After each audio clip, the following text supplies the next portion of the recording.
80. Okay.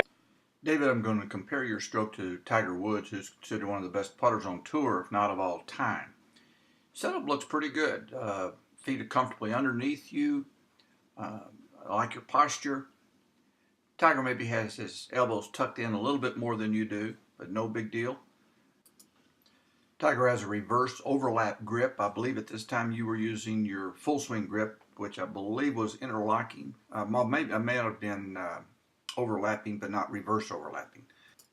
In this review, I'm going to focus on two important putting fundamentals: the shape and movement of the stroke and the control of the head post-impact. As we watch Tiger take the putter back, I'm going to mark the length of his backswing and the length of his follow-through. As you can see, his follow-through is slightly longer than his backswing. Also, his backswing is not severely long, just outside the foot. I suspect that the distance he was putting was similar to what you were doing. Also want to point out the position of his head at the moment that his stroke is complete. His eyes are still facing the ground, so he did not follow the ball with his eyes while his stroke was still in motion. I call the putting sequence putt, hold, look. Tiger putts the ball, then he holds his finish, he holds his posture, he holds still for a moment or two before he looks. Now let's mark your stroke in the same way.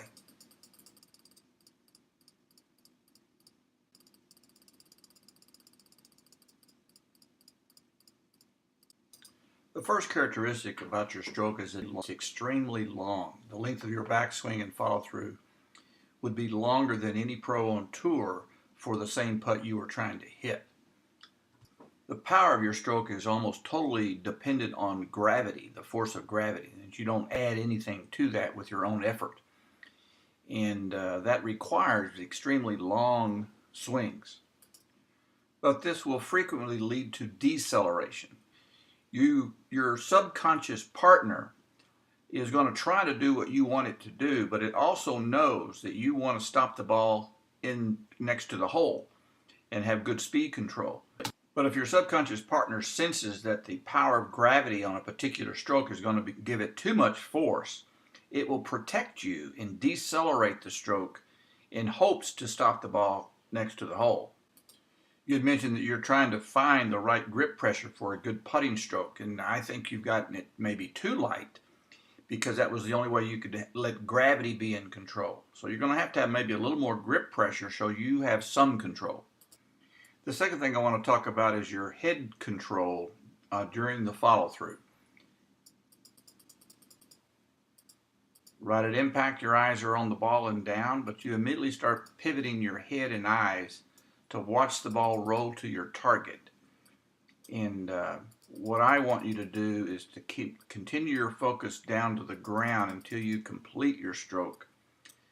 The best opportunity to remember the feeling of force and to store that memory in your brain is the moment after impact. But if you turn your eyes to watch the ball, your attention becomes too focused on the rolling of the ball towards the target, and you waste the opportunity to have an efficient and quality memory of that force.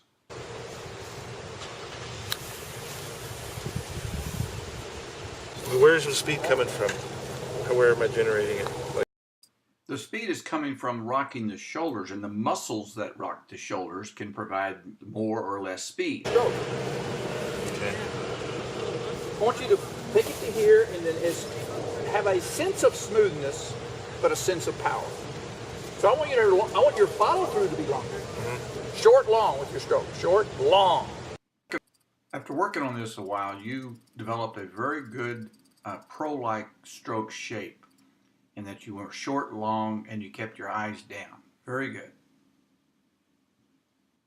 For that feeling. Good. Oh, that was your best one.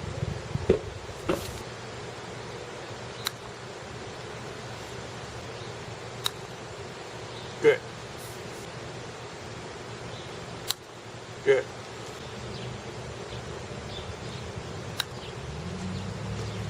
I'd go ahead and just rest the putter on the ground and not hold it up in the air. Before a putt? Yeah. Okay. I just don't. I don't know of any pro that hovers it. I've seen them hover the driver, but never a putter. You seem to be just hovering the putter above the ground. Yeah. Put it on the ground. I'd put it on the ground. The first thing you want to do is aim the blade at your target. Whatever, if it's a foot, it's going to break a foot, then you aim it a foot left. So you want to aim the blade, but you don't do that while it's hovering in the air. It's never going to be still. Okay. Get it still. And some people will actually do that with their right hand. Norman does that, and then they'll put the other hand on there. But they start the backswing with it on the ground, or do they lift it up? Oh no, they definitely started on the ground. There are things you do before you start your stroke, and part of that is aiming the blade. And you aim the blade with the putter head sole on the ground, and it's resting there. When you start your stroke, some players may actually have a slight lift of the putter head for starting the stroke. They may trigger their start of the stroke with a lift of the putter and then take it back, but it is almost imperceptible. They don't lift it and hold it for a moment or two and then try to take it back. It is all part of one continual motion. But during the aiming process, they definitely have the club sole to the ground. So that shuffle I like is what to stand gets you. up and come down to make sure Yeah, that sure, I'm you can do that. Yeah, okay.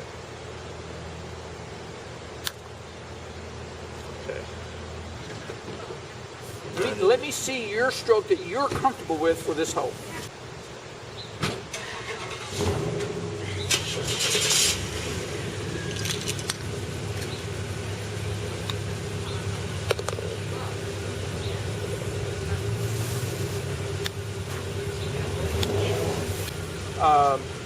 Obviously, the pros would make almost 100% of these if they were on a practice green. So as long as you're not 100%, I'm going to still try to make it 100%. That probably would. Uphill straight in putt, they'd be pretty close to 100%. It's more about line. You're going to get the speed pretty consistent.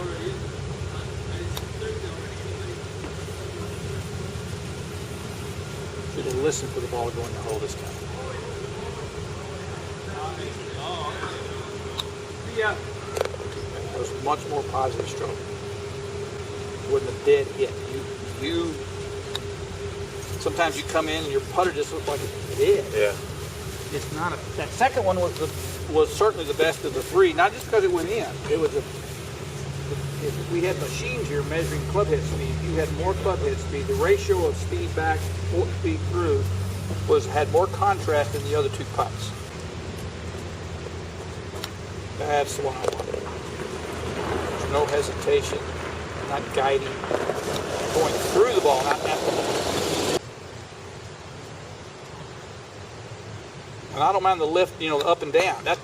I see that a lot.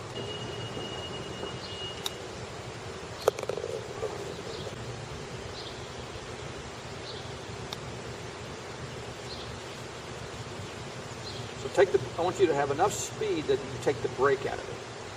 Okay.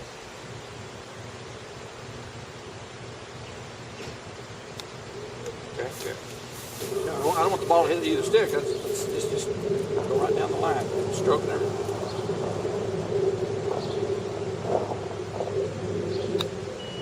Yeah, you just need to be a lot more Bumpers. I need that ball that misses to go here. Right. I don't want you crawling over the front lip on the short putt. You're almost thinking about the back of the cup. There, that's the speed up. Good. Good. Putter finishes right there. That was good. Good. So you almost want to think in terms of swinging to a pose. So then find that spot and then find this Just spot. copy the pose. I'm going to swing to a pose. I'm not going to worry about the white thing. Swing to a pose. I'm going to nail the picture. My pose will be perfect. If I pose perfectly, the odds go up that I make it.